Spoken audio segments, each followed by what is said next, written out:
United forum of bank unions ఆధ్వర్యంలో ఈరోజు దేశవ్యాప్తంగా 8 లక్షల మంది ఉద్యోగులు 9 యూనియన్లు కలిసి ఐక్య యూనియన్గా యునైటెడ్ యుఎఫ్బి కింద మేము సమ్మెలోకి వెళ్తున్నాము. ఈ ప్రధానమైన డిమాండ్ ఏంటంటే మాకు 5 రోజుల పని విధానం కావాలని చెప్పి దాదాపు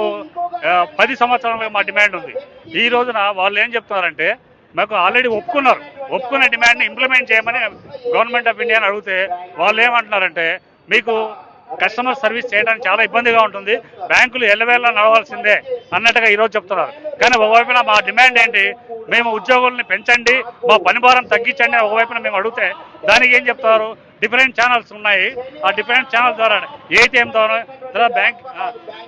ఏటీఎం ద్వారా కానీ లేదా క్యాష్ డిపాజిట్ మిషన్స్ ద్వారా, ఆ తర్వాత మొబైల్ బ్యాంకింగ్ ద్వారా, నెట్ బ్యాంకింగ్ ద్వారా ఇవన్నీ పనులు చేస్తున్నప్పుడు బ్యాంకు రిక్రూట్మెంట్ అవసరమే లేదు అన్నట్టుగా ఒకవైపున గవర్నమెంట్ ఆఫ్ ఇండియా చెప్తూ మరి ఇంకో వైపున మా డిమాండ్